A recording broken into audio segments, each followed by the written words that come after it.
नमः शिवाय।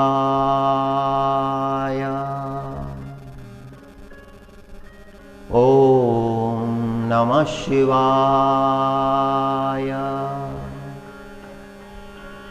ओम नमः शिवाय।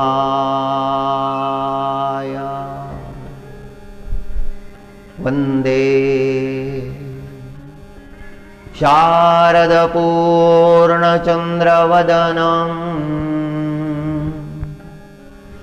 वन्दे कृपाम्भोनिधिं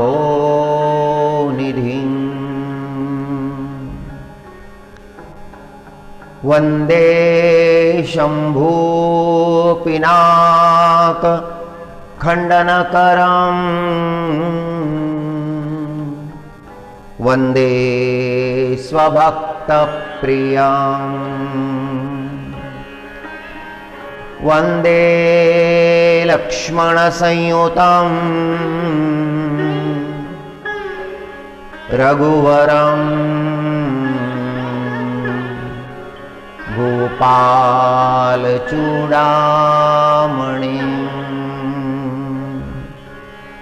वन्दे ब्रह्मपरात्परं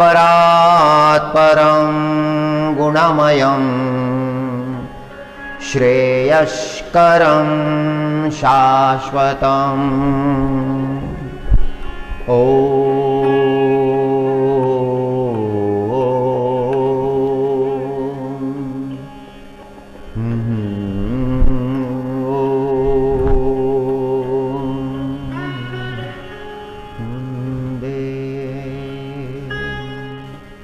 चन्द्रवदनं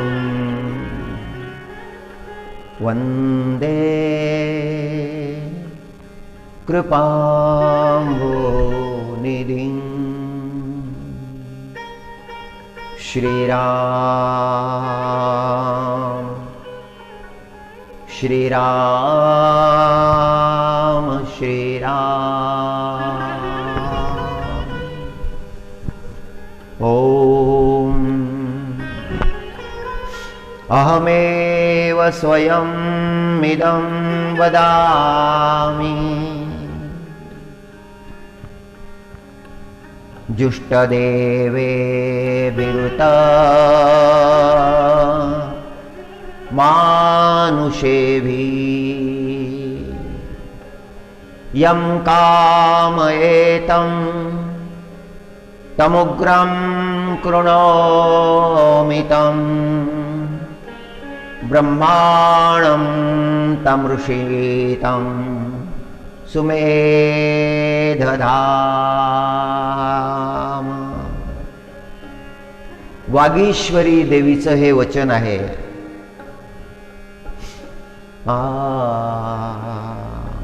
वेदशास्त्रामध्ये उपनिषद शास्त्रामध्ये ज्या तत्वाचं प्रतिपादन ऋषी मुनींनी केलेलं आहे त्याचं श्रवण आपण यथाप्रसंगी करीत असतो। ब्रह्ममुहूर्तामध्ये ते दिव्य श्लोक आपल्या कानावर पडावे ते श्रवण करणं ही फार मोठं पुण्य आहे। म्हणून ते वेद उपनिषदांचे श्लोक ब्रह्ममुहूर्तामध्ये आपण श्रवण करीत असतो। वाग्देवीचं हे वचन आहे, वागीश्वरीचं हे वचन आहे। जीवावर कृपा करण्यासाठी दुर्लभ असं ते ज्ञान, त्या ज्ञानाचा उपदेश वागीश्वरी देवी करीत असते। जीवाला शक्ती संपन्न करण्यासाठी,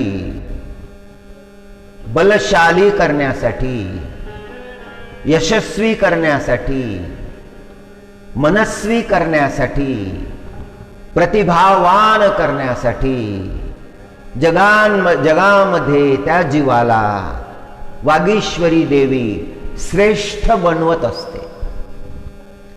ही त्या देवीची कृपा आहे। परमात्मक कृपा मनुष्याला जगामध्ये विशेष बनवत असते। जीवानं या गोष्टीचा विसर पडू द्यावा नाही.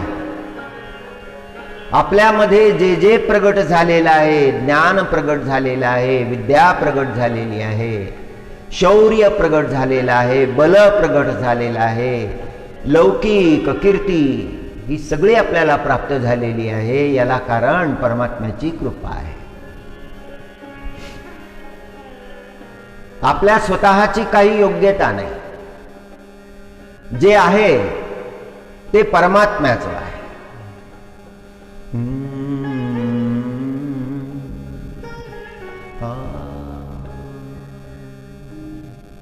अहम भवन्नाम गृणन् कृतार्थो. हा अध्यात्म रामायणातला श्लोक आहे. अध्यात्म रामायणामध्ये वेद व्यास भगवान वर्णन करतात. प्रसंग असा आहे, कैलासाच्या शिखरावर, कैलास पर्वताच्या शिखरावर शिव भगवान पार्वती मातेला उपदेश करतात. शिव भगवान म्हणतात की या राम नामाचा उच्चार करून माझं जीवन कृतार्थ झालं. अहम भवन्नाम गृणन् कृतार्थो.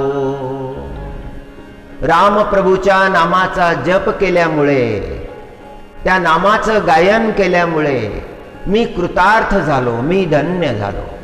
हे शिव भगवानचे वचन आहेत.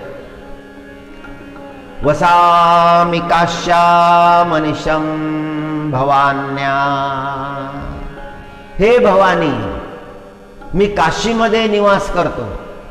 पार्वतीच्या सहित शिव भगवान काशीमध्ये गंगेच्या तटी निवास करतात.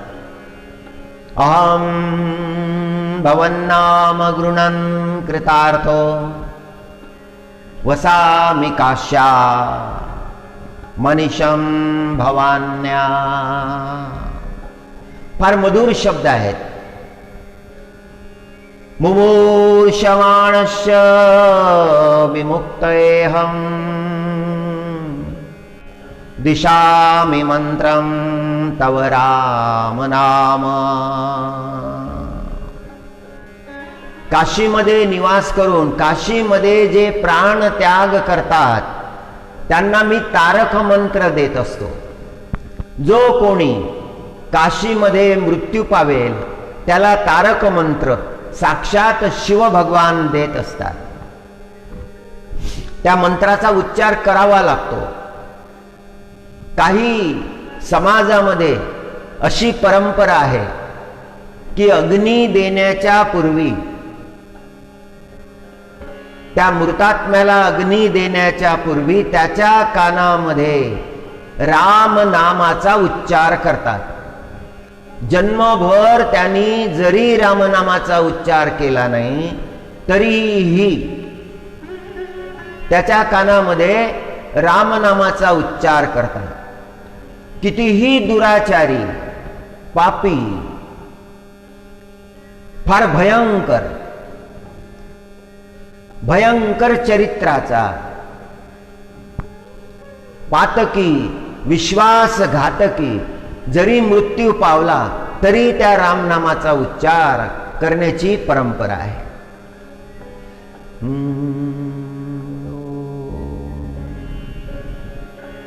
मरणाऱ्या लोकांच्या कानामध्ये तारक मंत्र सांगतात आणि तो तारक मंत्र ना आहे राम नाम. राम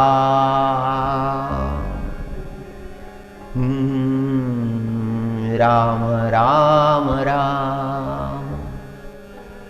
राम नाम तारकम. राम राम राम राम नाम तारकम. राम कृष्ण वासुदेव भुक्ती मुक्तिदायकम. आणि कसं आहे ते राम? ते भुक्ती मुक्ती देणार आहे. जानकी मनोहरन सर्व पापनाशकं राम राम राम राम राम नाम तारकम् राम कृष्ण वासुदेव भुक्ति मुक्तिदायकम् राम राम राम राम राम नाम तारकम् जानकी मनोहरं सर्व पापनाशकम् राम राम राम राम राम नाम तारकम् ओम। पार्वती मातेला शिव भगवान उपदेश केला। अध्यात्म रामायणातला हा प्रसंग आहे, फार मधुर प्रसंग आहे। व्यासो नारायण भगवान शिव पार्वतीच्या चरित्राचं वर्णन करतात।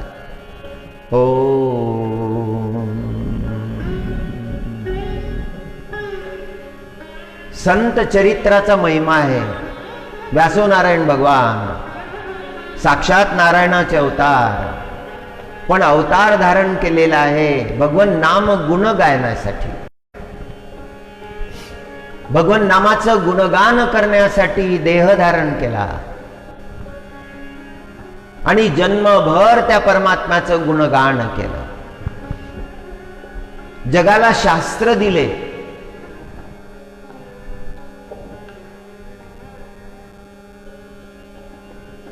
दिव्य शास्त्रांचा उपदेश जगाला केला।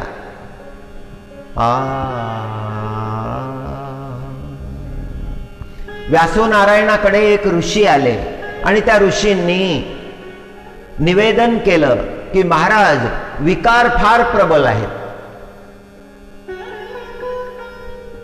आणि व्यासो नारायणाने सांगितलं की त्या विकारांचा प्रभाव एवढा आहे की संसारी तर सोडाच, तपस्व्यांनाही त्या विकारांचा परिणाम भोगावा लागतो।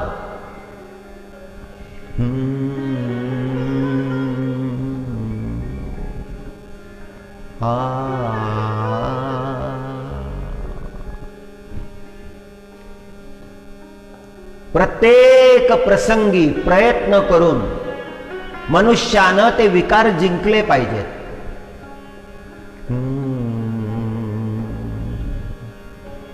काम क्रोधादि जिंकावे,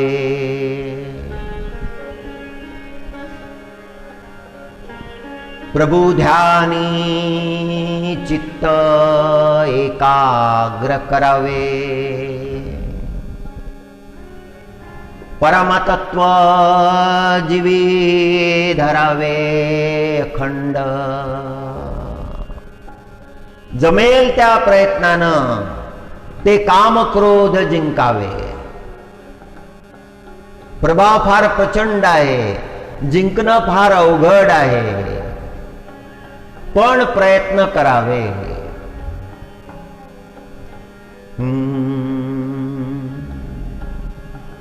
काम क्रोध जिंकणे, परमात्म स्वरूपी चित्त एकाग्र करणे,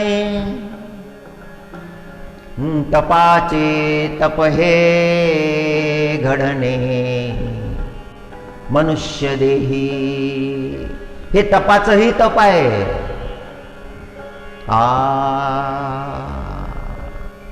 हे पवित्र करणारं तप आहे। काम क्रोध जिंकावे याच्यामध्येच खूप वेळ जातो। विद्या प्राप्त करणं सोपं असतं, पण विद्या प्राप्त करण्यासाठी ते चित्त एकाग्र करणं ते अवघड असतं। शाळेमध्ये गुरुकुलामध्ये विद्यार्थ्याला पाठवलं की पहिल्याच दिवशी त्याचं काही चित्त लागत नाही। असे फार वेगळे असतात की पहिल्याच दिवशी ज्यांचं चित्त लागलं, सत्यकाम सारखे असतात।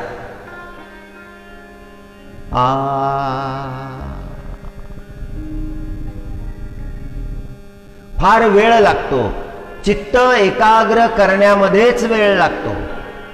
आणि एकदा ते चित्त एकाग्र झालं की मग जी विद्या प्राप्त करायची आहे ती विद्या सहज प्राप्त करता येते. एकेकाळी स्थिर न बसणारा परम शांत होऊन जातो. म्हणून हे विकार जिंकावे लागत असतात. या विकारांचा प्रभाव हा शेवटच्या श्वासापर्यंत असतो. एका इंग्रजी कवीनं म्हटलेलं आहे, burning burning the whole world is burning. फार मान्यता पावलेले कवी आहे.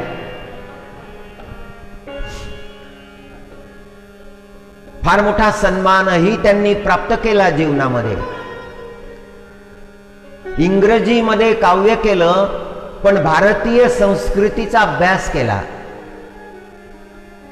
रामायणाचा अभ्यास केला, श्रीमद भगवद्गीतेचा अभ्यास केला, भागवताचा अभ्यास केला आणि ते तत्व त्यांच्या काव्यामध्ये प्रगट झाले.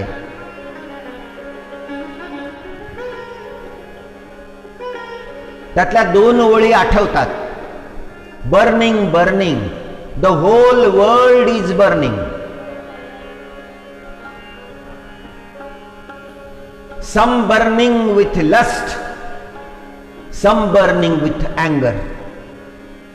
सगळं जग जळत आहे.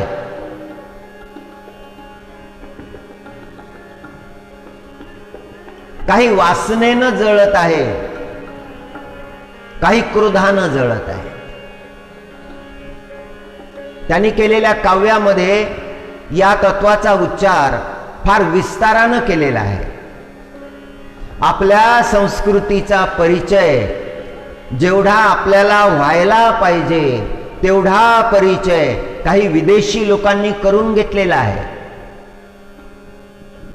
हे त्यांच्या श्रद्धेचं फळ आहे. त्यांना ते तिथल्या भाषेमध्ये सांगता आलं आणि त्यांनी ते सांगितलं. आणि ते सांगितलेलं दिव्य ज्ञान जगानं मस्तकावर धारण केलं. त्यांचा सन्मान प्राप्त झाला. श्रेष्ठाचा उच्चार करणारा श्रेष्ठ होऊन जातो.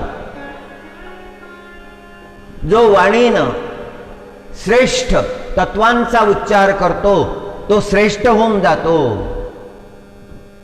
त्या श्रेष्ठ तत्वाचं आचरण जो करतो तो वंदनीय होऊन जातो, जगामध्ये वंदनीय होऊन जातो. संत महात्म्यांच्या जीवनामध्ये ते शास्त्र उमलत असतात. त्या शास्त्रांचा अर्थ प्रगट होतो. जगद्गुरु तुकाराम महाराजांच्या वाणीमध्ये प्रत्येक अभंगामध्ये आपण शोधावं, तिथे शास्त्र आलेले आहेत. जगद्गुरु तुकाराम महाराजांचे जे स्वर आहेत ते शास्त्राचे स्वर आहेत. शांती ब्रह्म एकनाथ महाराजांनी जगाला जो संदेश दिलेला आहे तो शास्त्र संदेश आहे. माऊली ज्ञानेश्वर महाराजांनी त्या दिव्य तत्वज्ञानाचा उच्चार केलेला आहे. शास्त्रानं जे जे सांगितलं आहे, हरी खामगाव ही फार श्रेष्ठ भूमी आहे. या भूमीमध्ये अनेक संत होऊन गेले. अनेक संतांनी इथे वास केला. एका संतांची आमची भेट झाली होती, तेव्हा आम्ही अरुणाचल प्रदेशमध्ये होतो. सुटीच्या वेळेला आलो होतो. त्यांची भेट झाली, त्यांचा संवाद चालला होता. आम्ही काही प्रत्यक्ष बोललो नाही, पण त्यांनी बोललेले शब्द मात्र कानामध्ये राहिले आणि अजूनही ते आठवतात. माऊलीची ओवी त्यांनी म्हटली, शास्त्र सांगेल ते करावे, जीवित ही तृण मानावे. जे शास्त्रानं सांगितलेलं आहे ते करावं, आधी ते अंगीकृत करावं लागेल. ते अंगीकृत करणं आवश्यक आहे. तैत्रीय श्रुतीमध्ये ज्या आज्ञा केलेल्या आहेत, पंच आज्ञा आहेत, त्या पंच आज्ञा फार श्रेष्ठ आहेत. गुरुकुलामध्ये विद्या प्राप्त केल्यानंतर मग गुरुजीनं त्या शिष्याला अंतिम उपदेश केला की हे छात्र, आता जगामध्ये तू जात आहेस, जगामध्ये कसं राहायचं, आचरण कसं करायचं, हे सगळं मी तुला सांगितलं आहे. पण आता त्या उपदेशाचं सार तुला सांगतो.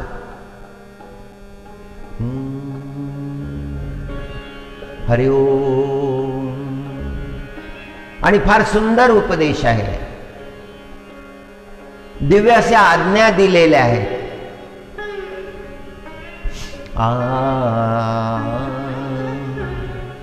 सत्यं वद. पहिली आज्ञा धर्मं चर.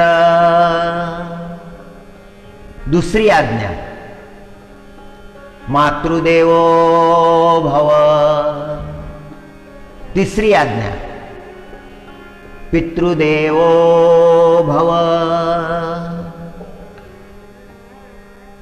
चौथी आज्ञा, पाचवी आज्ञा आचार्य देवो भव.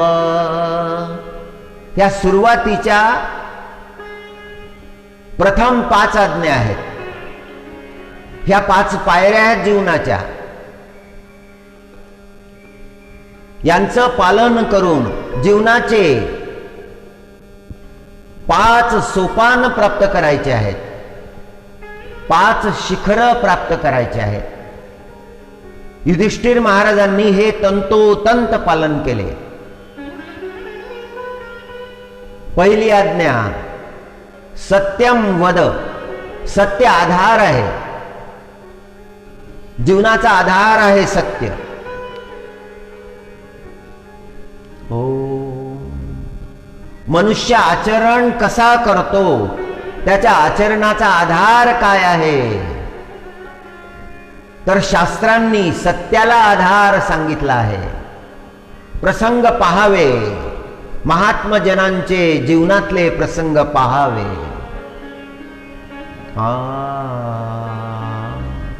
सत्य हे तारण्याला कारण आहे, असत्य हे बुडविण्याला कारण आहे. सत्याचा आधार घ्यावा, आपण सत्यनिष्ठ व्हावं. आपल्या जवळचे जे आहेत त्यांनाही तो उपदेश करावा. फार जास्त जगामध्ये संबंध निर्माण केले की मग त्या व्यक्तीला मोठ्या कठीण प्रसंगाला तोंड द्यावं लागतं. आपल्या धर्माचं आचरण करता येईल याकडे लक्ष ठेवलं पाहिजे. फार जास्त भेटणं, फार जास्त संबंध निर्माण करणं हे काही हिताचं नाही. जो व्यक्ती अंतर्मुख झालेला आहे त्याला हे रहस्य कळलेलं आहे, त्याला समजलेलं आहे. जगाकडून फार अपेक्षा करता येत नाही. जग आपल्याला ते देणारच नाही. जे जग आपल्याला देणार नाही ते घेण्याचा प्रयत्न कशाला करावा. त्यातून आपल्याला काय प्राप्त होणार आहे?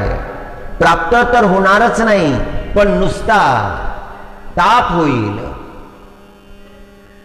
म्हणून जे काही संबंध निर्माण करावे ते हाच विचार करून निर्माण करावे की मला माझ्या धर्माचं पालन करता आलं पाहिजे. धर्म प्रगट होत असतो लहान लहान गोष्टीतून. लहान लहान गोष्टीतून मोठ्या मोठ्या गोष्टीपर्यंत तो प्रगट होतो. पहिलं वचन आहे सत्यम वद. शास्त्रज्ञान प्राप्त होईल. शांती प्राप्त होईल, मनशांती प्राप्त होईल. कसे दिव्य पुरुष होऊन गेले, संत महात्मे कसे होऊन गेले.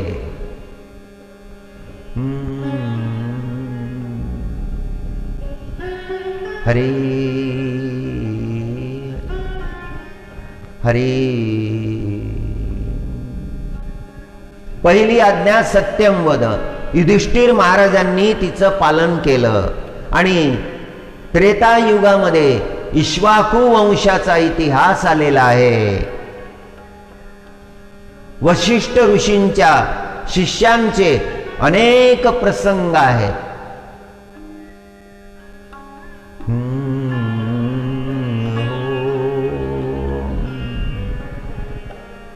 हरी.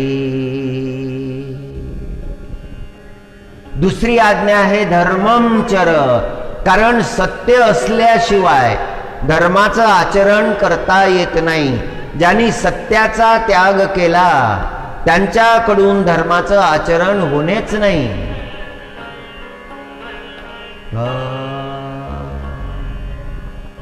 ते धर्म आचरण नाही, तो धर्म आचरणाचा दंभ आहे.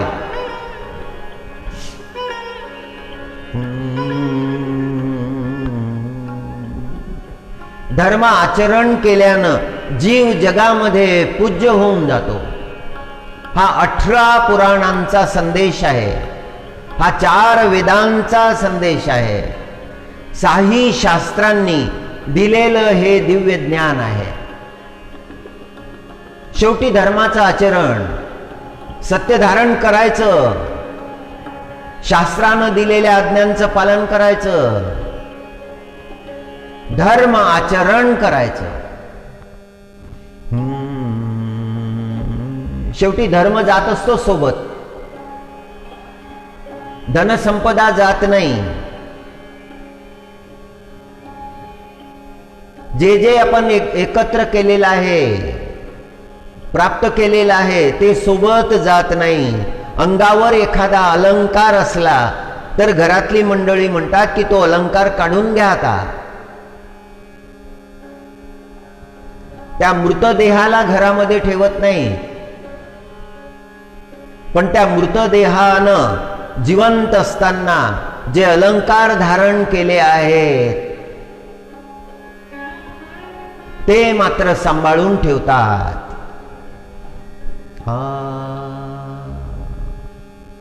सत्य आधार आहे धर्माचा. धर्मम चर. तिसरी आज्ञा आहे मातृदेवो भव. मातेची सेवा करायची, मातेला देवता समजायचं आणि मग जगामधल्या आपल्या मातेच्या ठिकाणी ज्या ज्या आहेत त्यांना मातृवतच मानायचं.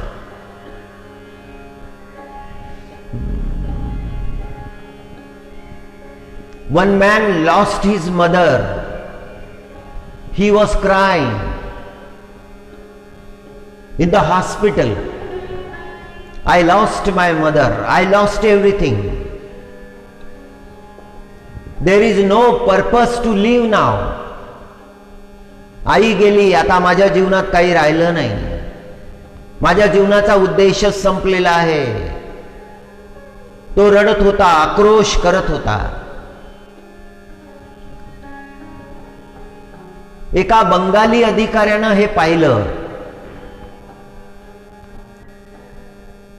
तो काही फार जास्त शास्त्राचा ज्ञानी नव्हता, त्यांनी काही शास्त्राचं अवलोकन केलेलं नव्हतं, पण परंपरेनं त्याच्या कानावर जे पडलं होतं ते त्याला आठवत होतं. तो आला आणि त्या रडणाऱ्या त्या व्यक्तीच्या खांद्यावर हात ठेवला आणि त्याला सांगितलं की वाय आर यू क्राईंग. तू का रडत आहेस? Don't think that your mother has gone. She has not gone. She is there. Just look around and you will find her existence.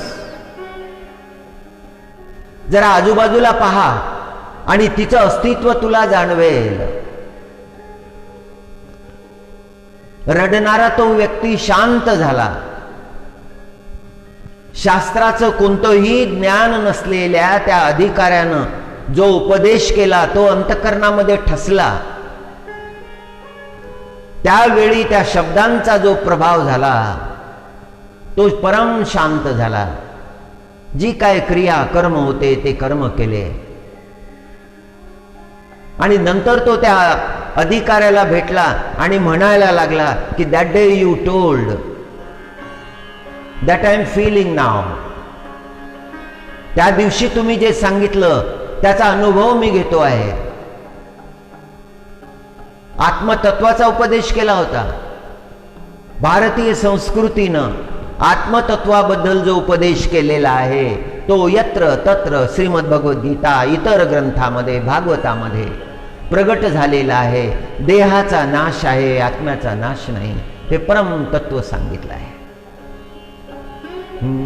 फार वैज्ञानिक पद्धतीनं सांगितलेलं आहे. मातृदेवो भव, तिसरी आज्ञा. मातेला परमात्म स्वरूप मानायचं. जगामध्ये आणणारी ती आहे, जग दाखविणारी ती आहे. तिची सेवा. फार कष्ट सहन केलेले आहेत त्या मातेनं. जन्म देताना अपार कष्ट सहन केले. त्या मातेचं ऋण कोणत्याही पद्धतीनं फेडता येणार नाही. काहीही केलं तरी ऋण फेडता येणार नाही. एवढा त्याग, एवढी सेवा त्या मातेनं केलेली आहे. त्या मातेची कृपा शब्दामध्ये वर्णन करता येत नाही. तिला देव समजायचं, तिची सेवा करायची. पुंडलिकाला परमात्मा प्राप्त झाला. विठ्ठल भगवान तिथे पंढरपुरामध्ये विटेवर उभे राहिले, तिष्ठत राहिले.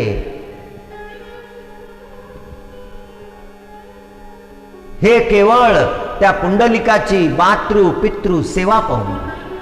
एवढं मोठं महात्म्य आहे. हे दृष्टांतानं समजावून सांगितलेलं आहे. शास्त्रानं फार दिव्य आज्ञा दिली. जो स्वतःच्या मातेचीच सेवा करत नाही त्या मनुष्याला काय म्हणावं? हो, मातेशी भांडत राहतो, अवहेलना करत राहतो, तिरस्कार करत राहतो, नेहमी काही ना काही खोचक बोलत राहतो.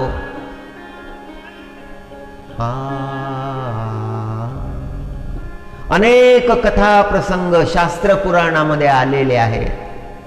दशरथजी महाराजांनी कौशल्या मातेला मातृ पितृ भक्त त्या श्रवणाचा प्रसंग सांगितलेला आहे.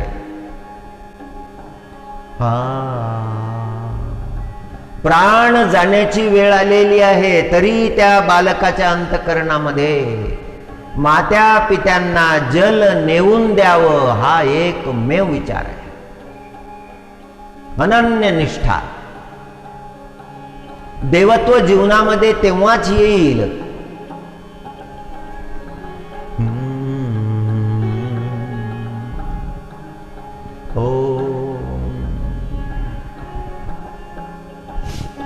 You are not what that you show to the world.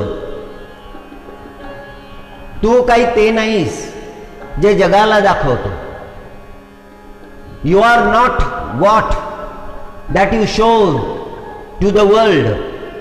You are that what you are in within. आपल्या अंतःकरणामध्ये तू काय आहेस तेच तू आहेस. जगाला तू दाखवतो ते तू नाहीस. एका विदेशी लेखकाचं हे वाक्य आहे, पण बोध करविणार आहे. सत्याचा संदेश दिलेला आहे. You be that what you are within. तुझ्या अंतःकरणामध्ये जसा तू आहेस तसा तू हो. Not the double standard. दोन प्रकारचं नाही. Like elephant's teeth. The teeth we see, they have no use for chewing, and the teeth which are chewing, that are not seen, ते दिसत नाहीत.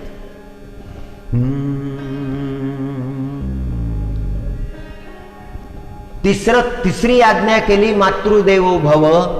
चौथी आज्ञा केली पितृदेवो भव. युधिष्ठिर महाराजांना प्रश्न विचारला होता यक्षानं. महाभारताच्या प्रसंगामध्ये, वनपर्वामध्ये हा प्रसंग आलेला आहे. यक्षानं प्रश्न विचारले. त्यातला एक प्रश्न होता, जगामध्ये सगळ्यात भारी काय आहे. आणि युधिष्ठिर महाराजांनी उत्तर दिलं होतं की पृथ्वी.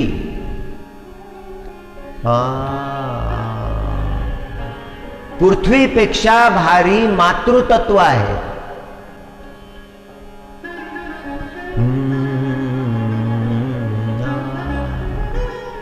पुन्हा यक्षानं प्रश्न विचारला की जगामध्ये सगळ्यात उंच काय आहे. आणि युधिष्ठिर महाराजांनी उत्तर दिलं, आकाशापेक्षाही उंच पिता आहे. मातृ पितृ यांचा गौरव केला.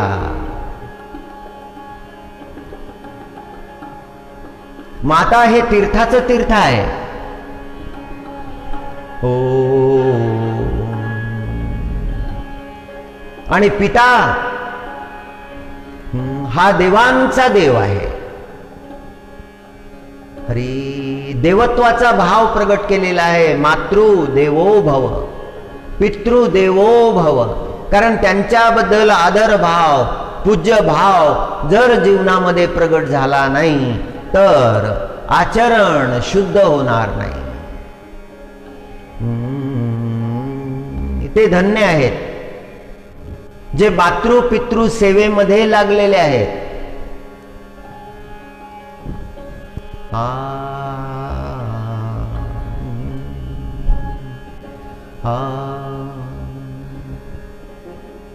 नहीं ऐसो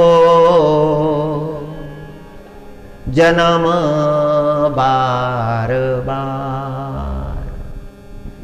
हा जन्म काही पुन्हा मिळणार नाही. आता मिळालेला आहे. आता प्राप्त झालेल्या जीवनाचं सर्वश्रेष्ठ साध्य करायचं. एक दिवसही वाया जाऊ द्यायचा नाही. एक क्षणही वाया जाऊ द्यायचा नाही. शास्त्र पाहायचे, शास्त्राचा अभ्यास करायचा, आपल्या जीवनामध्ये ते शास्त्र धारण करायचे. ब्रह्म मुहूर्तामध्ये ऐकलेलं हे तत्व आपल्या जीवनामध्ये प्राप्त करायचं. ऐकण्यामध्ये आनंद आहे, पण त्याच्याही पेक्षा मोठा आनंद प्राप्त करण्यामध्ये आहे.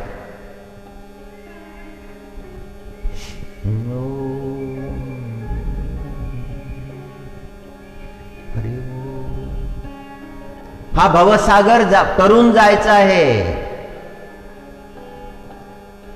हा भवसागर तरुण जाण्यासाठी अध्यात्म ज्ञानाची आवश्यकता आहे.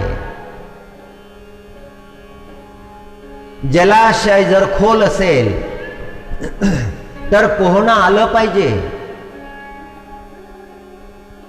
त्याच्यामध्ये पोहणं आलं पाहिजे. खोल जलाशयामध्ये स्नान करण्यासाठी गेल्यानंतर जर पाय घसरला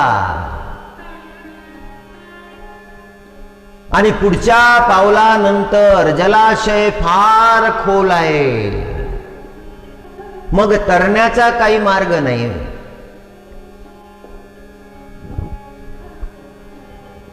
मग पोहणं आलं पाहिजे.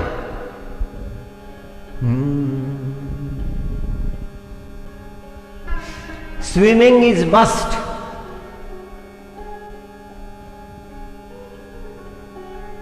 हरी.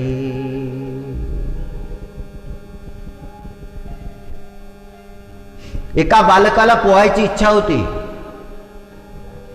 इतरांना पोहताना पाहून त्याला खूप आनंद होत असे, पण तो कधी काही पाण्यामध्ये उतरत नव्हता. त्याच्या अंतःकरणामध्ये भय बसलेलं होतं. पाण्याला फार घाबरत होता. मित्रांनी आग्रह केला की आम्ही तुला शिकवतो, आणि सगळी व्यवस्था केली. त्याला शिकवायला सुरुवात केली. आधी तर उतरेच ना.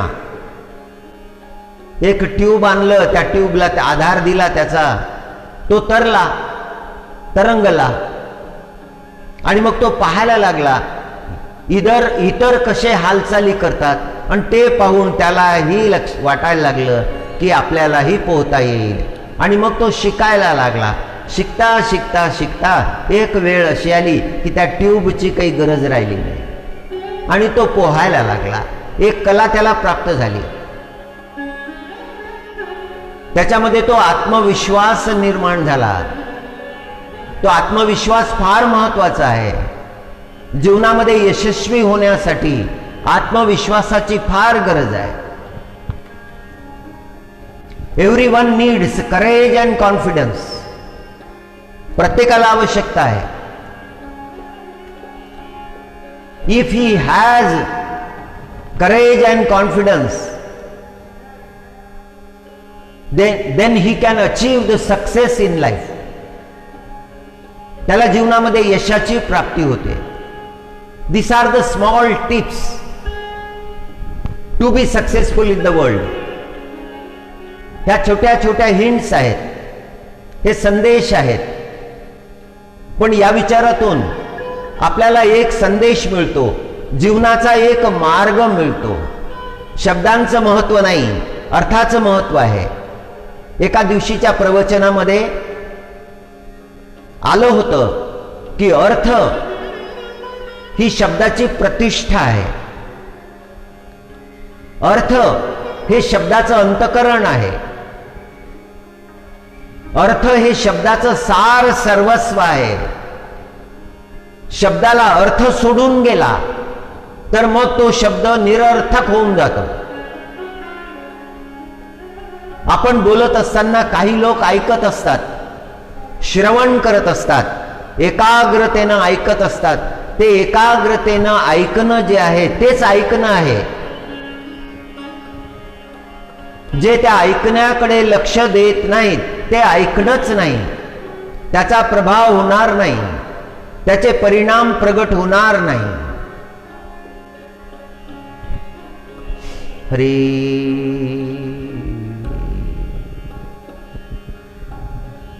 धर्मविद्या ही श्रेष्ठ विद्या आहे. मातृदेवो भव पितृदेवो भव ह्या आज्ञा जो पालन करतो त्याच्या जीवनामध्ये आपोआपच ज्ञानाचा उदय होतो. हरी हरी. जे माझ्या आईनं सांगितलं ते मी जीवनामध्ये अनुसरण केलं पाहिजे. जी माझ्या वडिलांची इच्छा आहे तिची परिपूर्ती केली पाहिजे. Fulfilment of the desire of my father. माझ्या पित्याची इच्छा जी आहे ती मी पूर्ण केली पाहिजे. ओम. I have to do the will of my father. माझ्या पित्याची जी आज्ञा आहे, माझ्या पित्याची जी इच्छा आहे तेच आचरण मी केलं पाहिजे. हा दिव्य भाव, हा शास्त्र उपदेश करतात.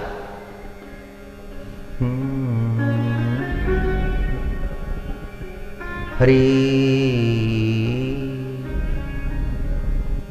मातृदेवो भव पितृदेवो भव आचार्य देवो भव। उपनयन संस्कार झाल्यानंतर ज्याचा उपनयन संस्कार झाला तो द्विज होऊन जातो। द्विज, द्विज म्हणजे त्याचा दुसरा जन्म झाला। उपनयन संस्कार झाल्यानंतर मग ब्राह्मण पूर्ण ब्राह्मण होऊन जातो। ते ब्राह्मणत्व त्याच्यामध्ये प्रगट होऊन जातं। उपनयन संस्कार झाला म्हणजे त्याला संस्कारित केलं, पुढच्या जीवनासाठी त्याला संस्कारित केलं। त्याचं जीवन श्रेष्ठ झालं पाहिजे, त्याच्या जीवनामध्ये ज्ञानाचा प्रकाश पडला पाहिजे, त्याच्या जीवनामध्ये मांगल्याचा प्रकाश पडला पाहिजे। जसं शास्त्रानं सांगितलं, जसं संतांनी सांगितलं तसं त्याचं जीवन झालं पाहिजे। उपनयनाचा अर्थ फार मोठा आहे, फार गंभीर आहे।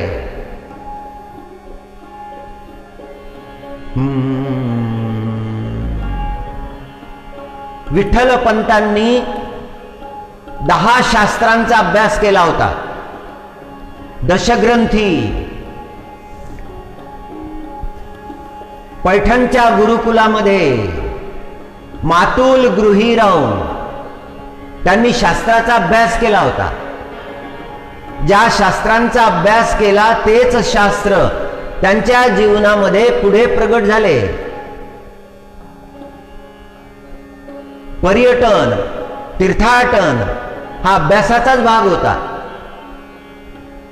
सगळी विद्या प्राप्त केल्यानंतर, गुरुचा अंतिम आदेश प्राप्त केल्यानंतर आपेगावला गेले, मात्या पित्याची सेवा केली, काही काळ तिथे घालवला। मग मनामध्ये विचार आला तीर्थाटन करावं। वैराग्य प्राप्त झालं होतं। वैराग्य नुसता शब्द नाही, केवळ शब्द नाही, फार गहन अर्थ आहे त्या वैराग्याचा। ज्याला वैराग्य प्राप्त झालं त्याला सगळं प्राप्त झालं, त्याला परमात्मा प्राप्त झाला। विठ्ठल पंतांमध्ये वैराग्य होतं आणि ते भरतखंडाची यात्रा करायला निघाले। नाना प्रकारचे तीर्थाटन त्यांनी केले आणि आळंदीला आल्यानंतर मग सिद्धोपंत कुलकर्णीची भेट झाली आणि मग पुढचे प्रसंग घडले। तीर्थाटन हा अभ्यासाचाच भाग होता। जग पाहावं, जग समजून घ्यावं। नाथ महाराज जेव्हा काशीला गेले, गंगेच्या किनारी बसले, डोळ्यामधून अश्रू वाहायला लागले, अंतकरणामध्ये भाव निर्माण झाला, माझं भाग्य किती थोर आहे। मला माझ्या गुरुनं जनार्दन स्वामीजी महाराजांनी काशीला पाठवलं। एका काशीला जा, ती शास्त्रांची भूमी आहे, ती ज्ञानियांची भूमी आहे। तिथे फार मोठे संत निवास करतात, त्यांच्या चरणी बसून, चरणाजवळ बसून शास्त्र ऐकावे। गुरु आज्ञेचं पालन केलं नाथ महाराजांनी, काशीला आले, त्या दिव्य भूमीमध्ये निवास केला, गंगाजल प्राशन केलं, संत महात्म्यांचे वचन ऐकले, ऋषीमुनींचे दर्शन घेतले, विश्वनाथ भगवानची कृपा झाली आणि सगळे शास्त्र नाथांमध्ये प्रगट झाले। नाथांच्या वाणीला सगळ्या शास्त्रांचा स्पर्श झाला। गुरु आज्ञेचं पालन केलं म्हणून। आचार्य देवो भव ही 5वी आज्ञा आहे। आज्ञा तशा अनेक आहेत। आपले गुरु ज्ञानेश्वर महाराज आहेत। ज्ञानेश्वर महाराजांनी आपल्याला उपदेश केलेला आहे। ग्रंथराज ज्ञानेश्वरी हा आपल्यासाठी आदर्श आहे। दररोज तो ग्रंथ पहावा। एखादी ओवी अंतकरणामध्ये धारण करावी, तिचं चिंतन करावं. चिंतन करता करता करता त्या ओवीच्या हृदयामध्ये जो अर्थ आहे तो अर्थ आपल्या हृदयामध्ये उदय होईल. आपल्याला निकट आहे ज्ञानेश्वर महाराज, आणि त्या ज्ञानेश्वर महाराजांचं चिंतन केल्यानंतर मग सकळ संतांचं चिंतन झालं. मग काही वेगळं चिंतन करायची गरज राहिलेली नाही. सकल संत स्वरूप आहेत ज्ञानेश्वर महाराज. सगळ्या संतांचं एकच रूप. त्यांनी जे जे सांगितलं आहे ते सोपं सांगितलेलं आहे, आपल्या बुद्धीला कळेल असं सांगितलेलं आहे, म्हणून ते आपले गुरु आहेत. आणि तेच घेऊन जाणार आहेत आपल्याला. आपल्या डोळ्याला कैवल्य दावणारे आहेत ते. त्यांची शरणागती. आचार्य देवो भव, माऊलीचं स्मरण.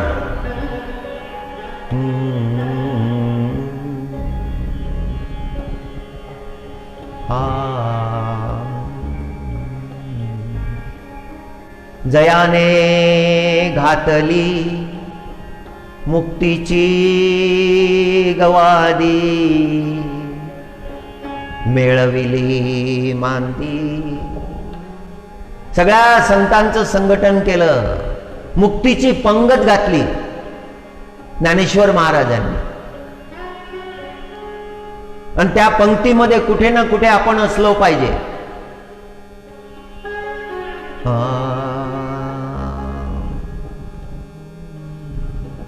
जयाने घातिली मुक्तीची गवादी, मिळविली मांदी वैष्णवांची. सगळ्या वैष्णवाकडून वाहावाही मिळवली. ज्ञानेश्वरा फार मोठं कार्य केलं, ज्ञानदेवा फार मोठं कार्य केलं. जगाला एवढं दिव्य देऊन टाकलं, कैवल्य डोळा दाविले, फार मोठा उपकार केलेला आहे.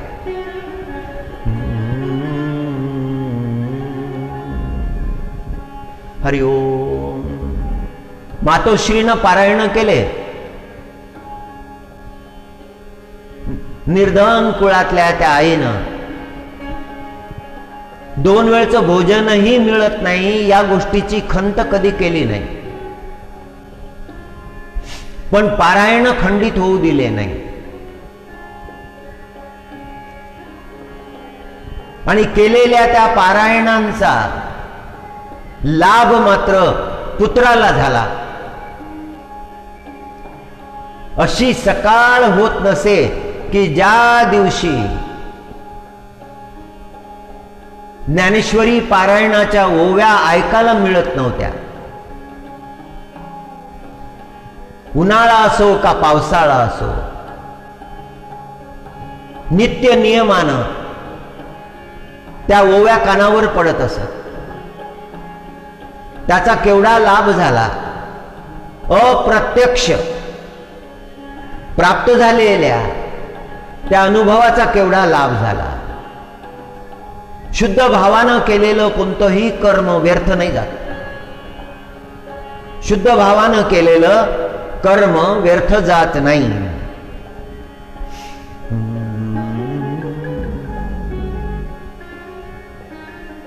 एका विदेशी चिंतकानं एक सुंदर वाक्य लिहिलं. Pure mind minds have. पवित्र मनांच्या जवळ आहे. Pure minds have something higher to think and act. पवित्र मनांच्या जवळ आहे काही श्रेष्ठ विचार करणं आणि कृती करणं. एक मूलभूत तत्व सांगितलं. He has explained the basic principle, मूलभूत जे तत्व आहे त्याचा उच्चार केला. फक्त त्या अवस्थेला जायचं आहे. Man has to reach to that state of pure mind. ते मन पवित्र करण्याच्या अवस्थेला जायचं आहे. मग नंतरचं जे विचार करणं आहे आणि कृती करणं आहे ते फार श्रेष्ठ आहे. दोन अंगानं मनुष्याला जगता येत नाही. दोन अंगानं प्राप्ती होणार नाही. कृती वेगळी आहे आणि विचार वेगळे आहे.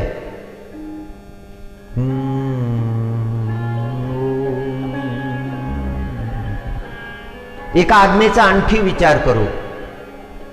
तशा अनेक आज्ञा आहेत, पण गुरुकुलामध्ये शिष्याला दिलेल्या ज्या आज्ञा आहेत त्याच्यामध्ये ही एक आज्ञा आहे. स्वाध्यायानाम न प्रमद, म्हणजे अभ्यास करायला चुकू नको, प्रमाद करू नको, चूक करू नको. स्वाध्याय नित्य नियमाने कर. गुरुनं शिष्याला उपदेश केला. हरी हरी. शास्त्राचं अवलोकन करत राहायचं. वाचलेलं पुन्हा पुन्हा वाचायचं. वाचलं म्हणजे आकलन झालं नाही, ते अनेक वेळा वाचावं लागेल, खूप वाचावं लागेल. एक ग्रंथकार पोथी लिहत होता, ओव्यांची रचना करत होता आणि एक ओवी अडकली. ती ओवी काही पूर्ण होईना. 2 चरण झाले, 1.5 चरण राहिलं. आता काय करावं? मोठा व्यग्र झाला. कारण त्या ओवीमध्ये सार आलं पाहिजे, तत्व आलं पाहिजे, तत्वाचा संदेश आला पाहिजे, शब्द जुळले पाहिजे, यमक जुळला पाहिजे, त्यातला रिदम जो आहे तो कायम राहिला पाहिजे, तो रिदम सुंदर वाटला पाहिजे, त्या ओवीमधून जो अर्थ प्रगट होईल त्याच्यामध्ये भव्यता पाहिजे. आणि ओवी काही जुळेना. आणि बरोबर तोच प्रसंग आणि एकाच्या मुखामधून ते वाक्य कानावर पडलं आणि ते वाक्य ऐकता बरोबर एवढा आनंद झाला, झाली ओवी पूर्ण. त्यांनी तो परमात्म्याचा संकेतच मानला. जगामधून खूप संदेश येत असतात.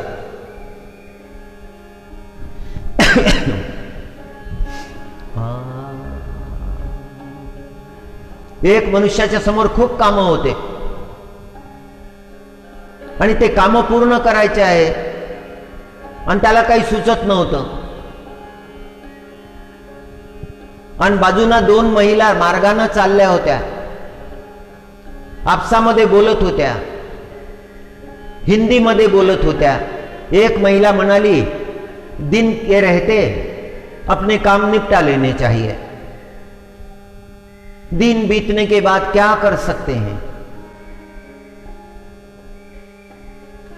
आणि त्या भक्तानं ते ऐकलं आणि त्याच्या मनावर परिणाम झाला की जोपर्यंत जीवन आहे तोपर्यंतच आपलं कार्य आवरून घेतलं पाहिजे, प्राप्त केलं पाहिजे, आणि आयुष्य संपल्यानंतर मग काय करता येईल, फिर क्या कर सकते हैं. स्वाध्यायानाम न प्रमद, अभ्यास करायला चुकू नको, ही 6वी आज्ञा. तैत्रीय श्रुतीमध्ये हे आज्ञा आलेल्या आहेत. पण जीवनाचं तत्वज्ञान या आज्ञांमध्ये प्रगट झालेलं आहे. जो जो या आज्ञांचं पालन करेल त्याचं जीवन मंगलमय होईल, त्याच्या जीवनाला दिव्यता प्राप्त होईल. ही शास्त्राची कृपा आहे आपल्यावर. आपल्याला ह्या आज्ञा प्राप्त झालेल्या आहेत. आपल्याला सांगणारा आहे कोणी? हे मोठं भाग्य आहे. आपल्याला सांगणारं कोणी आहे? Someone is there to tell us how to live, how to act, how to think, what to achieve, काय प्राप्त करावं. हे सांगणारं कोणी आहे आपल्याला? हे महद भाग्य आहे. मोठ्या भाग्यानं हे प्राप्त झालेलं आहे. दिव्य दृष्टी प्राप्त करणं आवश्यक आहे. आणि जो दिव्य दृष्टीचा उपदेश करतो त्याच्याजवळ ते असणं आवश्यक आहे.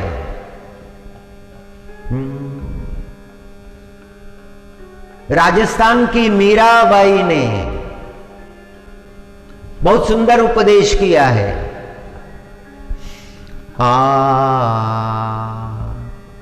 नहीं ऐसो जन्म बार बार, नहीं ऐसो जन्म बार बार, का जाने कछु पुण्य प्रगटे मिलो मानुष अवतार. ये जन्म बार बार नहीं, पता नहीं कुछ पुण्य प्रकट हुए और ये मनुज अवतार मिला है, ये मनुज शरीर मिला है. नहीं ऐसो जन्म बार बार. जिनको मिला है उनके समझ में आ गया.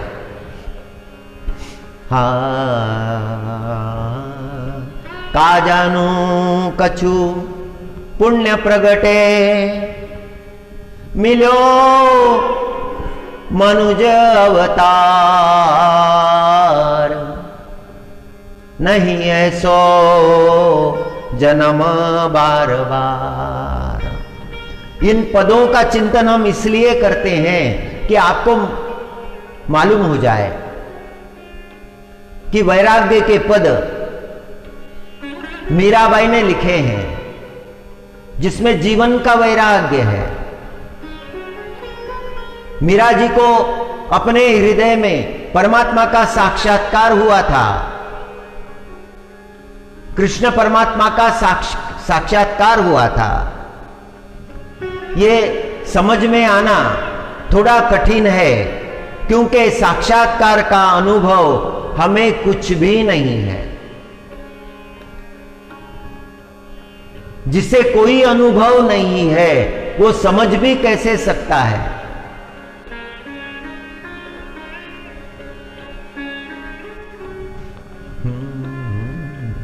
एक गुरु ने एक शिष्य को उपदेश किया, ध्यान करो. और शिष्य ने पूछा कैसे करें? आंखें बंद करो और देखो. उसने आंखें बंद की और देखने लगा. और फिर उसने गुरु से पूछा, जिसको देखा ही नहीं उसको कैसे देखे?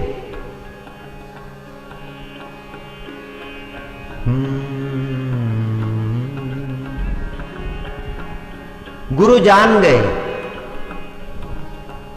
निर्गुण भक्ति इसके समझ में जल्दी नहीं आएगी. इसे अगर समझाना है तो सगुण भक्ति से समझाना पड़ेगा.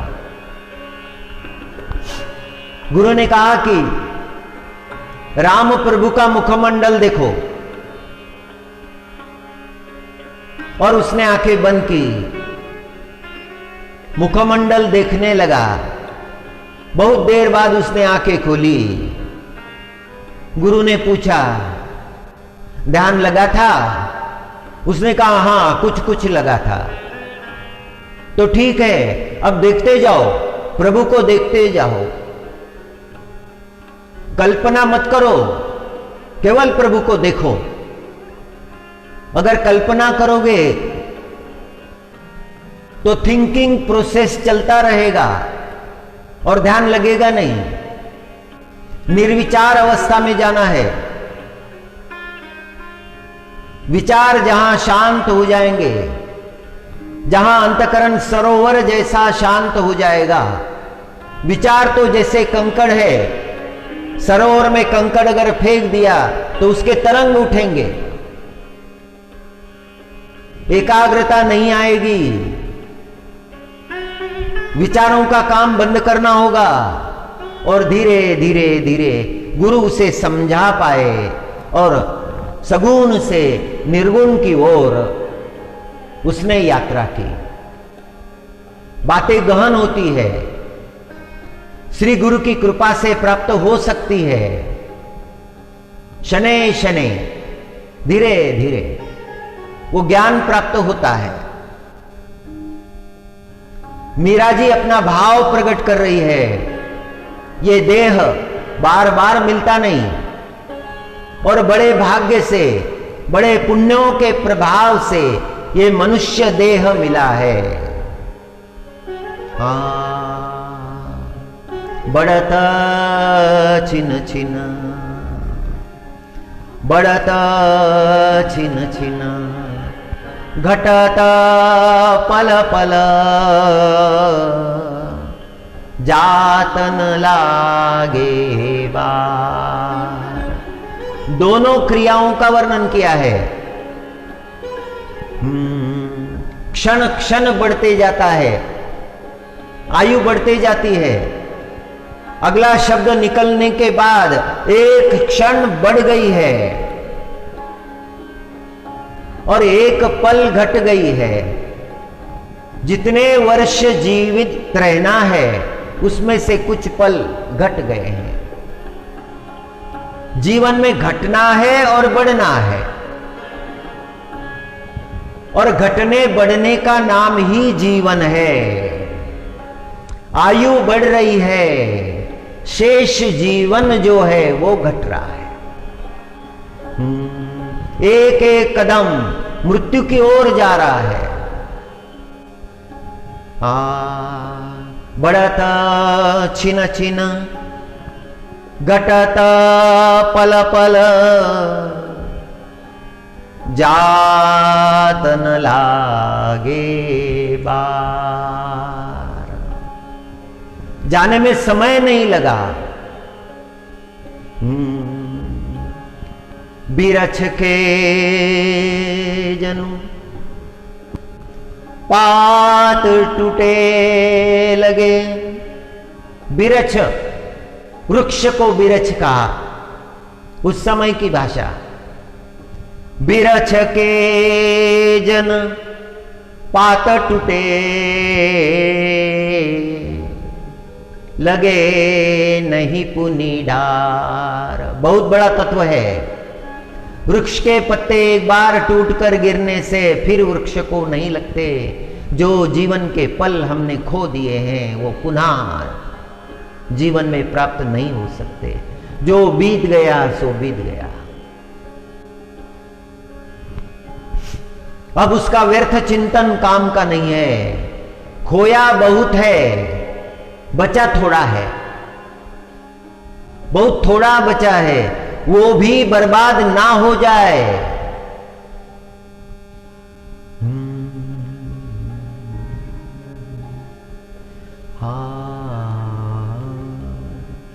मृत्यु निकट आ रही है। वृक्ष के टूटे हुए पत्ते जैसे वृक्ष को पुनः नहीं लगते, उसी तरह मनुष्य के जीवन के खोए हुए पल फिर प्राप्त नहीं हो सकते। पहले ही सोच लेना चाहिए।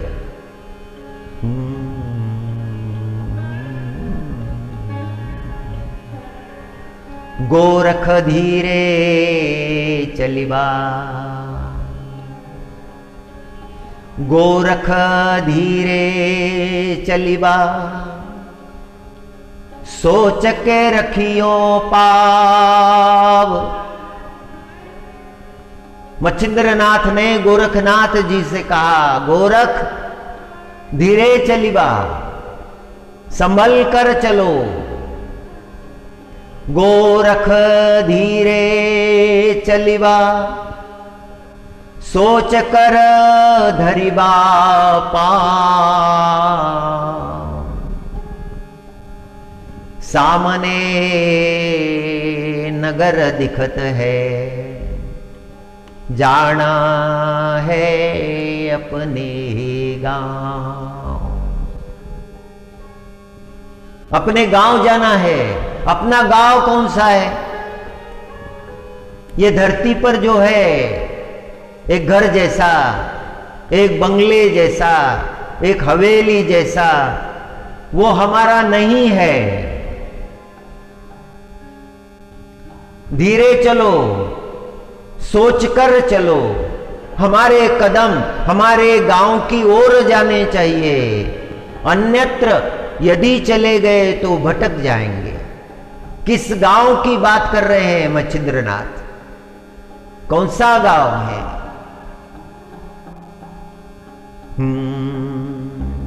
भवसागर अति जोर कहिए, अनंत उड़ी धार। मीरा जी कहती है कि भवसागर बड़ा भयंकर है, इसमें तरना कठिन है,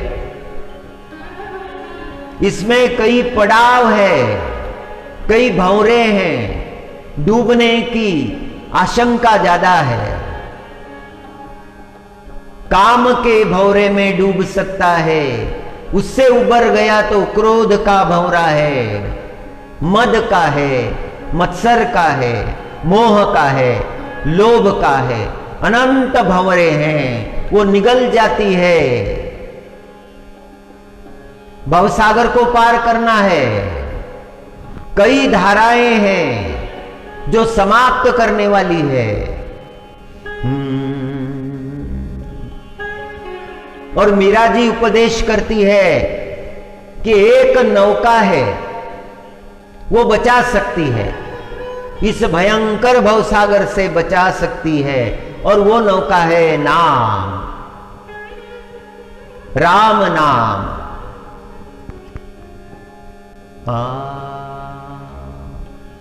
उस राम नाम की नौका में चढ़ जाओ और पार हो जाओ, भवसागर से पार हो जाओ।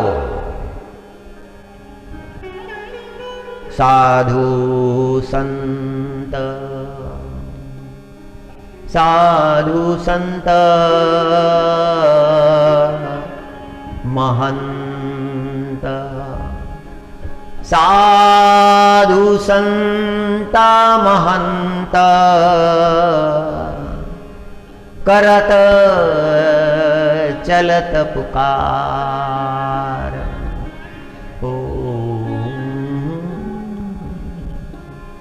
हाँ, संत महात्मा साधु संत यही पुकार करते हैं। आता तरी पुढे हाची उपदेश, नका करू नाश आयुष्याचा। जगतगुरु तुकाराम महाराज ने यह उपदेश किया है कि अब यही उपदेश है, अपने जीवन को व्यर्थ नष्ट ना करो। दासी मीरा लाल गिरधर, जीवन के दिन 4, जीवन के केवल 4 दिन है।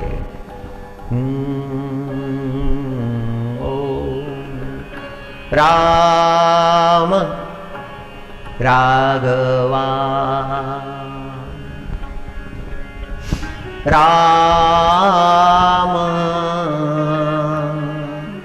राघवा, कृष्ण केशवा,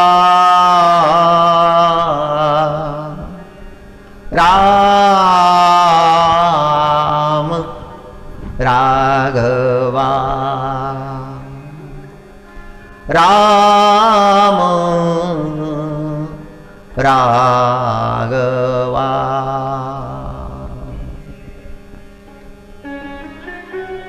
सुबह हो गई। विश्वामित्र ऋषि ने राम प्रभु को बुलाया।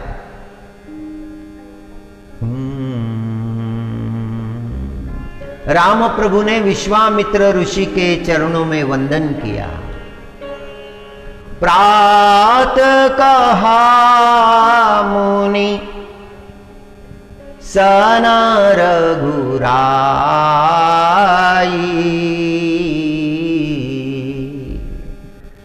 राम प्रभु ने विश्वामित्र ऋषि से कहा, प्रात कहा मुनि सन रघुराई,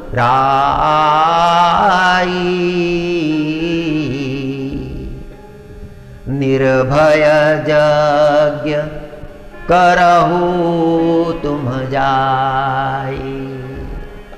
गुरुदेव, आप अब निर्भय यज्ञ कीजिए।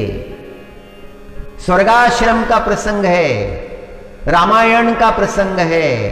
रामचरितमानस में गोस्वामी तुलसीदास जी महाराज वर्णन कर रहे हैं। हमारे जीवन का आदर्श है, हमारे प्राणों का आधार है। दिव्य ज्ञान इसमें प्रकट किया है स्वामी जी महाराज ने। भगवान के गुण और कर्मों का वर्णन है। विश्वामित्र ऋषि हवन करने लगे। होम करण लागे मुनि जारी,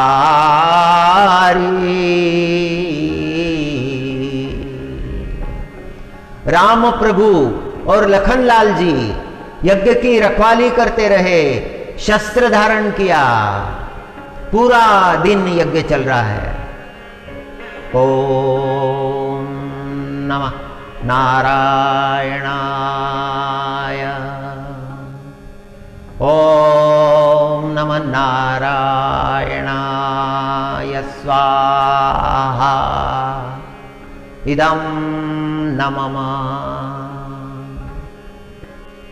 शाम हो गई, अंधेरा हो गया, यज्ञ कर्म चल ही रहा है अखंड।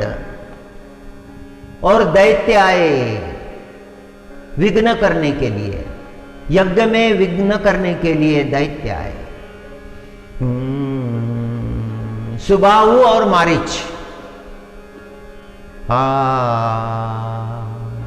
अमंगल वस्तुएं लाने लगे, यज्ञ कुंड में डालने लगे। विश्वामित्र ऋषि उठ नहीं सकते क्योंकि उनकी यज्ञ दीक्षा हुई है।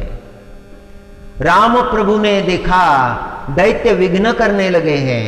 सारे दैत्यों से लखनलाल जी युद्ध कर रहे हैं। राम प्रभु ने बिना फर का बाण मारा। बिनु फर बाण राम ते ही मारा।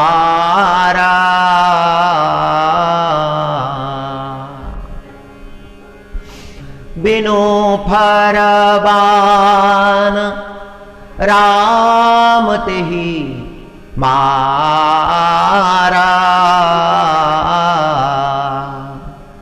सतजोजन गा सागर पारा। 100 योजन दूर समुद्र के पार वो जाकर गिर गया। मारीच का प्रसंग है।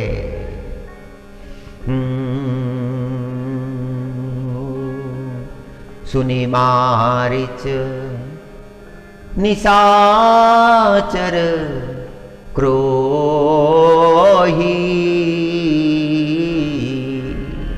बड़ा भयंकर था वो, मुनि द्रोही था, मुनियों का छल करने वाला था। उसे बिना फर का बाण मारा और वो समुद्र के उस पार जाकर गिरा। और फिर दूसरा जो दैत्य था, जो यज्ञ में विघ्न डालने आया था, उसका नाम सुबाहु। राम प्रभु ने सुबाहु पर बाण छोड़ा। पावक सर सुबाहु पुनी मारा।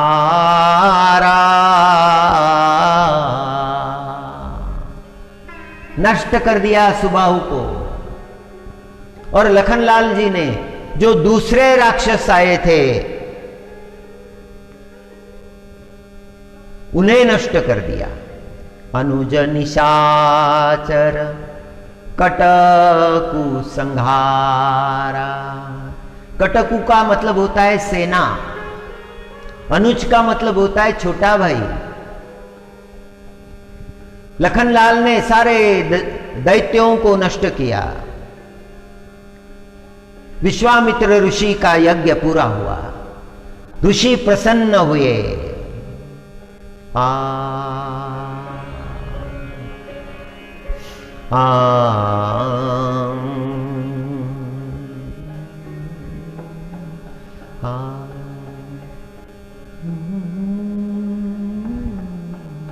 फिर जनकपुरी से दूत आए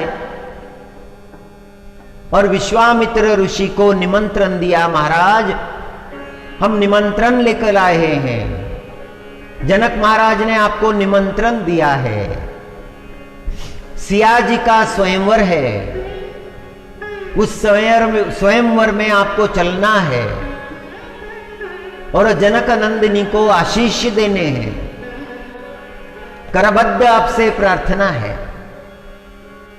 और विश्वामित्र ऋषि ने प्रार्थना स्वीकार की और फिर राम प्रभु से कहा, हे राम आप भी मेरे साथ चलो। वहां पर शिव धनुष्य के दर्शन होंगे, अद्भुत वो धनुष्य है। और राम प्रभु ने आज्ञा स्वीकार की। राम लखन को लेकर आगे जाने लगे। गंगा जी का तट लगा। गंगा जी पृथ्वी पर कैसे आई वो चर्चा सुनाने लगे।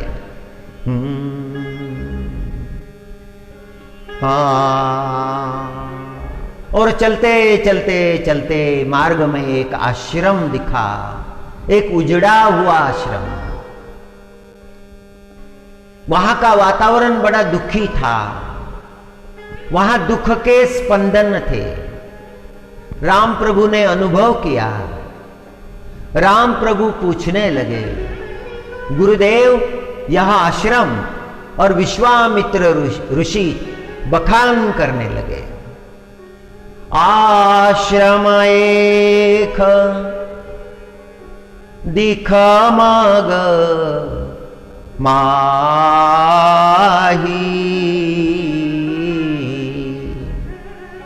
खग मृग जीव जंतु तहनाही।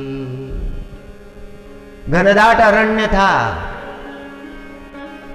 गहरी छाया थी, लेकिन वहां पशु पक्षी कोई भी नहीं था। आश्रम एक दिख मग माही,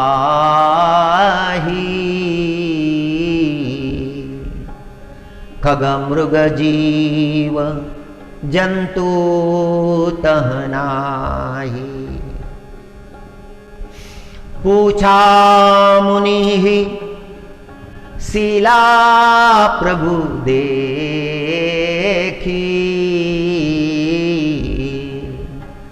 सकल कथा मुनि कही विशेषी। विश्वामित्र ऋषि ने कहा, हे राम ये गौतम ऋषि का आश्रम है।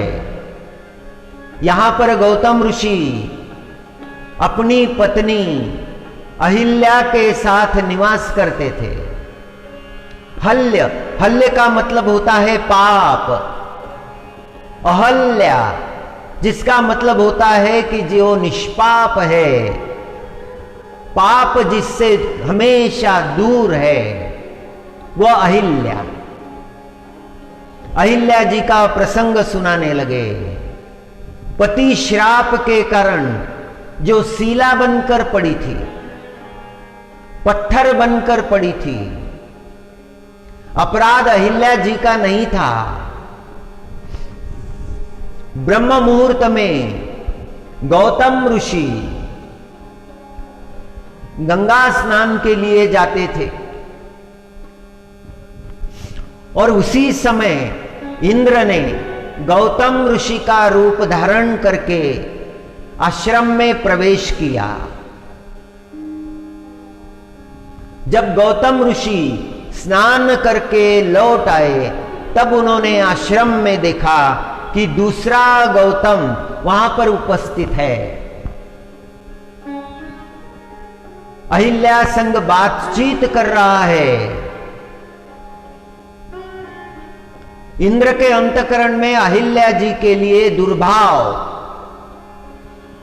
कई वर्षों से था। इंद्र ने ब्रह्मा जी से याचना की थी कि अहिल्या जी उनकी पत्नी बने,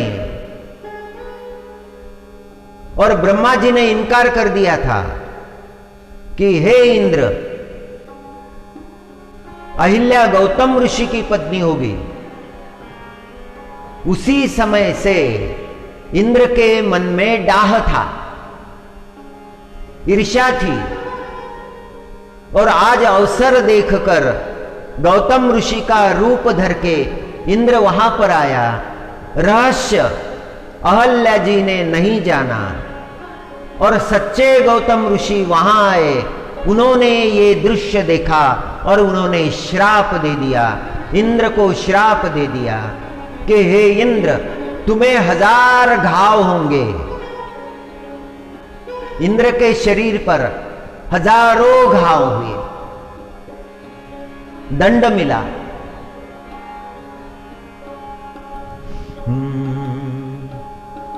हरे हरे वासनेच्या संगे जाऊ नको मना, वासनेच्या संगे जाऊ नको मना। पाहत्या रावणा काय झाले,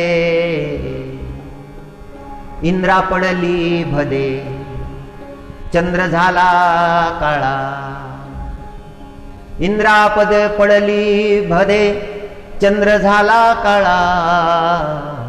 वासनेच्या संगे नको जाऊ मना।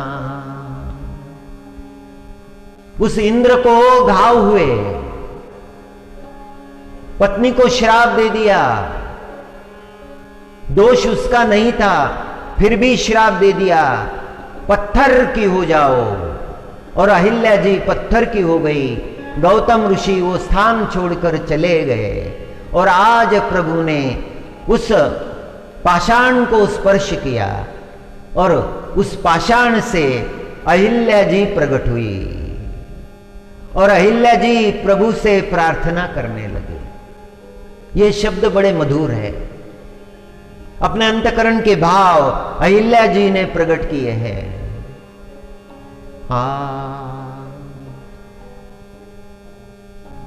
परसत पद पावन, परसत पद पावन, शोकन सावन। प्रगट भई तप पुंज सही। तपस्वी जैसी अहिल्या जी प्रकट हो गई और रघुनाथ जी को देखा। रघुनाथ जी का वो दिव्य स्वरूप देखा। देखत रघुनायक, सारे जग को सुख देने वाले। देखत रघुनायक, जना सुखदायक। सनमुख होई कर जोरी रही। राम प्रभु के सन्मुख हाथ जोड़कर खड़ी हो गई। अति प्रेम धीरा, अंतकरण में बहुत प्रेम प्रकट हो गया। सारा शरीर रोमांचित हो गया। मुख से शब्द नहीं निकल रहा है, बोलना चाहती है, बोल नहीं सकती। अति प्रेम धीरा, पुलक शरीरा। मुख नहीं आवई वचन कही। अतिशय बड़ भागी, चरणनी लागी, जुगल नयन जलधार बही। प्रभु के चरणों में गिर पड़ी और अश्रुधार बहने लगी। कुछ समय बाद थोड़ा धैर्य धारण किया। धीरजु मन कीन्हा, प्रभु कहूँ चीन्हा, रघुपति कृपा भगति पाई। रघुनाथ जी ने कृपा की और उसे भक्ति दे दी। जीवन में बड़ी दुर्लभ है भक्ति। भक्ति जल्दी प्राप्त नहीं होती, बड़ी घोर तपश्चर्या है। तिलक लगाया जा सकता है, कंठी धारण की जा सकती है, साधु का वेश किया जा सकता है, भक्त जैसा आचरण दिखाया जा सकता है, लेकिन भक्ति की प्राप्ति हुई कि नहीं, ये बड़ा दुर्लभ है। और रघुवीर ने उसे भक्ति दे दी। अति निर्मल वाणी स्तुति ठानी, परमात्मा की स्तुति करने लगी। वाणी निर्मल हो गई। भक्ति प्राप्त होने के बाद मनुष्य का जीवन निर्मल हो जाता है। जब जीवन निर्मल हो जाता है तो वाणी भी निर्मल हो जाती है। वाणी में अंतकरण का दर्शन होता है। लोग फोन पर बात करते हैं, इधर से बोलने वाला, उधर सुनने वाला। बोलने वाले ने जो बोला है उसके स्पंदन उसके अंतकरण में निर्माण हो गए सुनने वाले के, और उसके मुखमंडल पर वो आनंद दिखाई दे रहा है। भक्ति प्राप्त होने के बाद में मनुष्य के जीवन में निर्मलता आती है। निर्मलता आने के पहले भक्ति प्राप्त नहीं होती।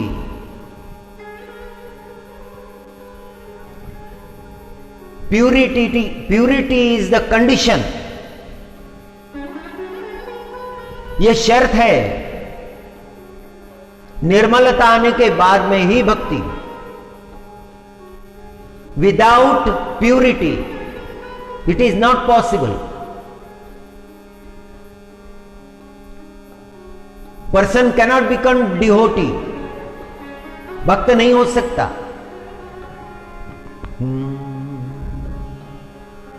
निर्मल वाणी स्तुति करने लगी परमात्मा की। मैं नारी अपावन प्रभु, मैं तो अपवित्र हूं परमात्मा। मैं नारी अपावन प्रभु, जग पावन रावण रिपु जन सुखदाई। सारे जगत को सुख देने वाले, दुष्ट रावण को नष्ट करने वाले। राजीव बिलोचन भव भय मोचन, प्रभु आपके नेत्र बड़े सुंदर है। भय से और भव से आप मुक्त कराने वाले हैं। भव भय मोचन पाही पाही शरण ही आई। मैं आपके चरणों में आई हूं, शरणागत हुई हूं। हे प्रभु मुझ पर कृपा कीजिए। कृपा की प्रार्थना की। मुनि श्राप जो दीना अति भल कीना, परम अनुग्रह में माना। गौतम ऋषि ने मुझे श्राप दिया, बहुत भला किया। यदि वो श्राप ना देते तो मुझे आपका दर्शन कहां होता। श्राप मिला, बहुत कष्ट सहने पड़े, किंतु आपका दर्शन हो गया प्रभु। अहिल्या जी का भाव बड़ा निर्मल है, बड़ा उच्च भाव है। समय पर बोलते आना यह भी बहुत बड़ा अनुग्रह है परमात्मा का। सही समय पर सही वचन बोलना। मुनि श्राप जो दीना अति भल कीना, परमानुग्रह में माना। देखे भरी लोचन हरि भव मोचन, यही लाभ शंकर जाना। ये कथा प्रसंग शिव भगवान पार्वती माता को समझ सुना रहे हैं और वहां पर अपना नाम भी जोड़ देते हैं।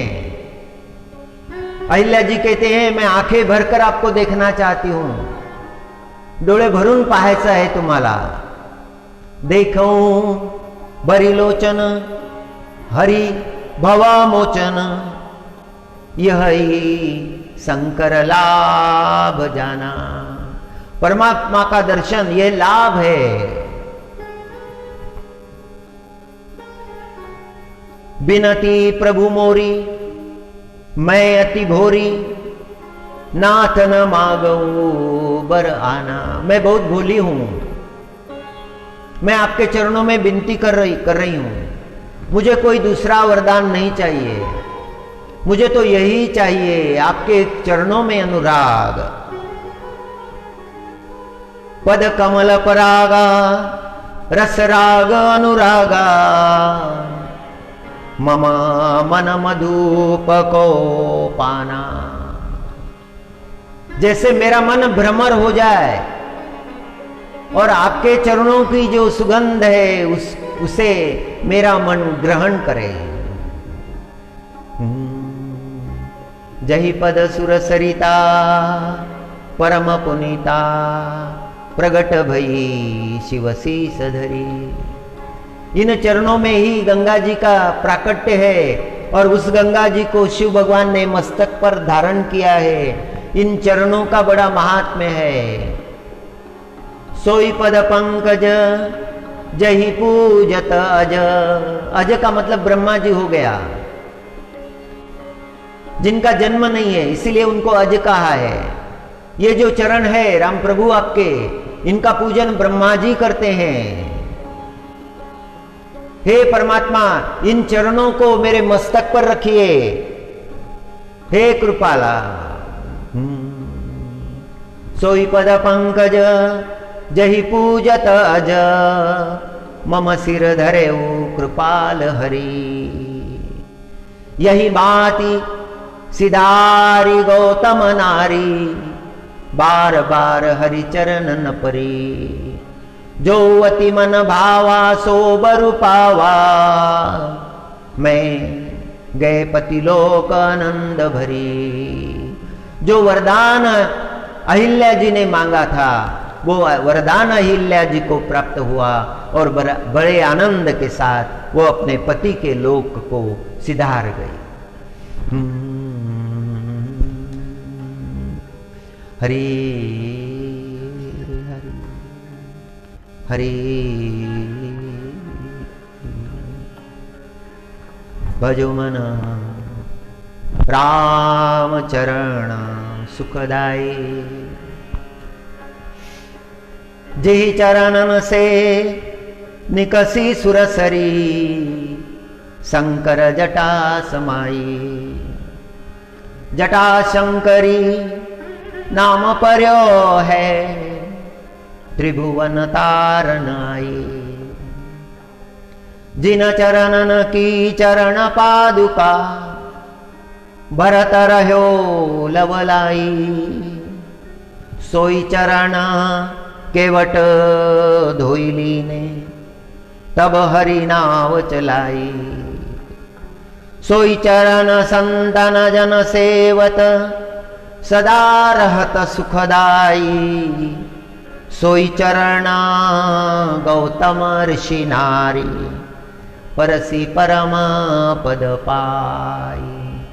4 दिनों से हम इस पद का चिंतन कर रहे हैं। आज गौतम नारी अहिल्या जी का प्रसंग था। राम प्रभु के चरित्र का चिंतन, शास्त्रों ने जो ज्ञान प्रकट किया है उसका चिंतन ब्रह्म मुहूर्त में हम कर रहे हैं। प्रभु की कृपा है, प्रभु की कृपा से ये सब संपन्न हो रहा है।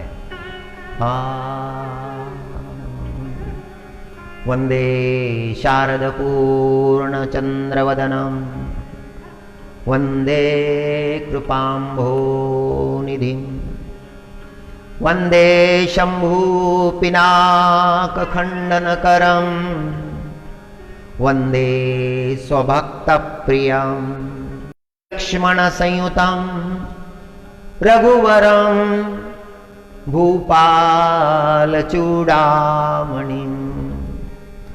वंदे ब्रह्मपरात्परं गुणमयं श्रेयस्करं शाश्वतम्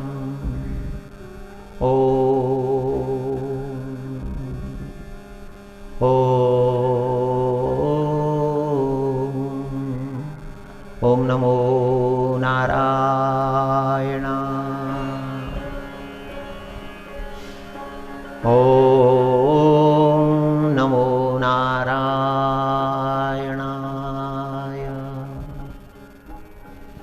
ओम नमो नारायण।